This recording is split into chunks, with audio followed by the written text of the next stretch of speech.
The companies that scale from 10 million to 100 million don't just grow revenue. They transform how they think about finance, not as a cost center, but as a strategic capability.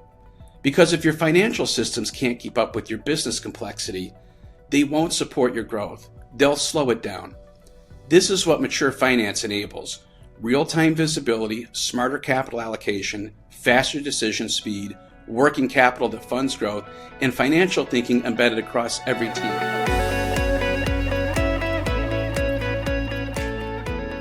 I've worked with global companies and scaling mid-market companies, and here's what sets the best apart. They stop treating capital allocation as budgeting theater and start managing it like a portfolio. They don't drown in dashboards. They focus on the right data by function, by role, by decision, and they replace static budgets with rolling forecasts that adjust to the market in real time. Too many teams run on financial systems that look organized but can't adapt. They chase variances instead of modeling scenarios. They miss opportunities because decisions lag. They keep funding the wrong priorities because it's in the budget. Meanwhile, working capital silently constrains growth, receivables slow down, inventory bloats, cash evaporates. On paper, they're profitable. In practice, they're stuck.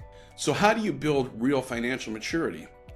Start with rolling 13-week cash forecasts to anticipate issues before they hit your balance sheet. Recalibrate capital allocation. Don't set it once a year, rebalance quarterly. Use ROI thresholds, not assumptions. Actively manage working capital. Set targets, shorten a DSO, turn inventory, stretch payables where you can. Growth should fund itself. Embed financial fluency across functions. When sales, ops, and marketing speak a shared financial language, decisions accelerate. The goal isn't more reports, it's faster decisions made with confidence. Finance isn't just about accuracy, it's about agility. And companies that build financial maturity early don't just grow, they lead with control, clarity, and speed. To explore this full framework, visit teelongrowth.com.